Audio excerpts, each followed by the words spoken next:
Yo, what's going on guys? HyperX here. Welcome back to another video for Elden Ring, and today I want to bring you some more exclusive gameplay. This time you're actually looking at PC gameplay. So recently I had a chance, in fact this past week, to go hands-on with the PC version of the game. Thanks to the guys over at Bandit. They let me jump in on a remote event. So again, I don't have the game, I just jumped in remotely.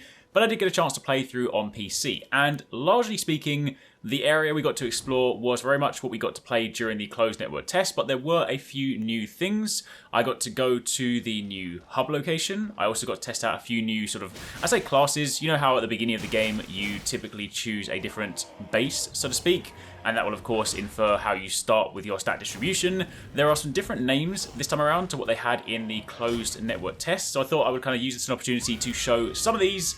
The footage you're seeing is not my footage. I was provided with some B-roll afterwards, so I'm going to kind of cut together some different sections, talk about what we saw. Some of the stuff that I'm sharing with you, I didn't actually get a chance to play myself, so some of this B-roll is also new to me, but it does show you gameplay from the perspective of different classes or different bases, so to speak. The one you're seeing in the background right now is the Prophet. The description for the Prophet is a seer ostracized for inauspicious prophecies, well versed in healing incantations. So of course, if you want to, if you want some healing spells to basically help you along the way, then this might be a good base to begin with. This one has sort of a higher weighting from the beginning in intelligence and mind. You can of course see wielding a spear this time around with your sort of cloth kind of clothing, and again exploring some of the areas that we've seen before, using horseback and whatnot, working our way into sort of a cave a little bit later on. One of the classes I also got a chance to check out, which unfortunately I don't have gameplay of, but one of them is a samurai, which of course is incredibly exciting for me. The armor set was a full samurai gear set, which looked hella cool, but it also meant that the samurai came with a katana and a longbow, and of course you'll know that you have the weapon art, the Ashes of War, and the default sort of weapon skill for the katana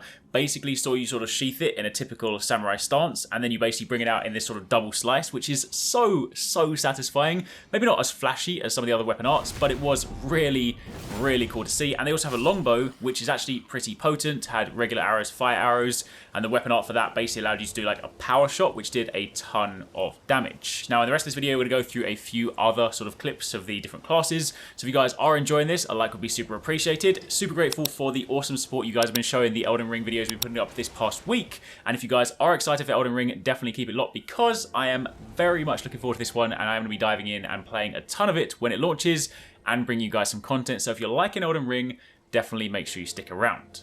But if we then move over to the next one, this base, or this class, I'm going to call them class, I like that term, it's just a all-encompassing thing, you know what I mean. The base you select at the beginning, this one is named the Vagabond. The description for this one is a knight exiled from their homeland to wander, a solid armor-clad origin. This one typically has a high stat distribution, or a sort of a, weighting in vigor, then strength, then dexterity. Basically, if you're going to be starting Elden Ring and maybe you're looking for that sort of well-rounded beginning selection, then the Vagabond is going to be pretty good.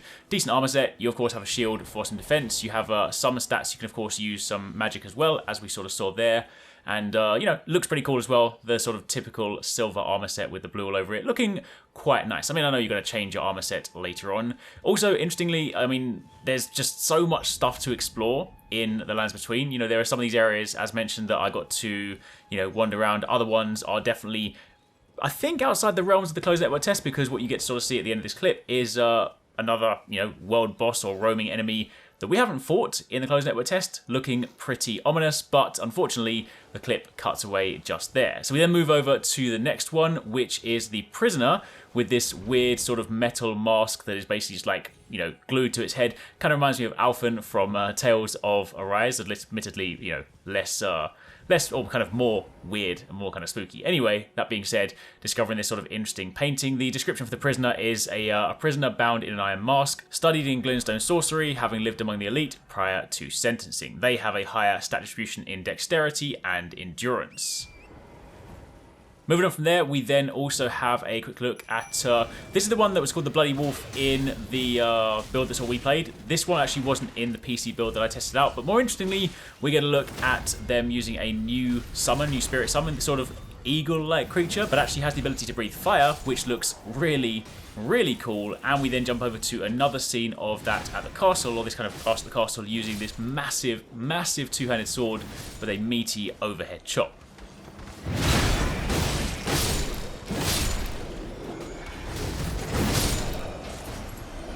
Jumping over to a castle interior. This time around the focus is on the Bandit, which of course is your, well, I mean, it's kind of described as like your stealthier version. It's, you know, the Bandit is a dangerous bandit who strikes for weak points. They excel at ranged combat with bows. Now in the gameplay, of course, we see like a tiny shield and daggers. So of course, nice little parry, quick combo sort of play style, but if you do want to like stealth your way around, then it's going to be a good setup. They also have a higher stat distribution in arcane and dexterity, so again, allowing them to use some magic as well.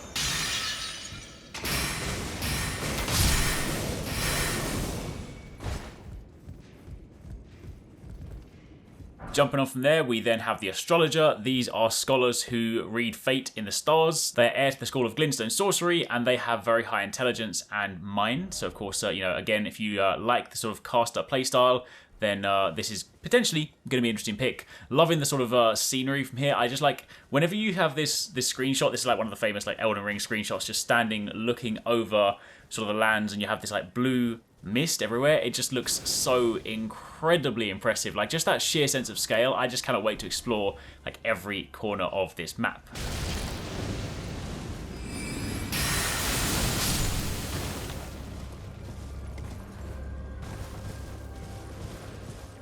Now, jumping back quickly, you might see some of this gameplay, of course, from Game Informer the other day, but Bandai Namco also sent this over to me, so I can share it with you guys as well. This one, just to give you a little bit more context, the sort of base they were playing as, this is the Confessor, described as a church spy, adept at covert operations. They are equally adept with the sword as they are with their incantations. They have a higher stat weighting in faith and mind to begin with. Of course, in this gameplay, we see them wielding a spear. They also have the whip as well. This is a new location that we haven't had a chance to explore. This is the one that was north of Limgrave, basically. So, you know, a very different area thematically. Some of the like creepy looking enemies. I spoke about this in the video just the other day. So, you know, if you haven't seen that one, do definitely check it out. But I do still like these creatures. The you know, the weird cartwheeling, the interesting looking weapons. I'm kind of hoping we can get that weapon from them because I do actually like that, and they do kind of look like these weird alien creatures. Maybe also kind of like the character from Nier Automata. I forgot his name. Emil, I think that is. Anyway, that being said, that is the other one. Now, to round it out, of course, there are a few more things. You know, no more specific gameplay focus of the classes, but we did also get a look at you know, when I played through on the PC, there was the warrior, which is basically the twin blade from the closed network test, described as a twin blade wielding warrior from a nomadic tribe. They have an origin of exceptional technique. You have the hero, who in the beta I believe was more like the barbarian. It's the one with sort of minimal clothing and the big axe. This one, of course, has a stronger focus on the axe. They have a high weighting in strength and vigor. And there was also the final class, or the final sort of base, which was the wretch. Basically, just picture a character sitting in their pants, and this was described as a poor, purposeless sod, naked as the day they were born. A nice club is all they have, and they actually have an even 10 distribution across the board in all stats, so basically just like even weighting for everything,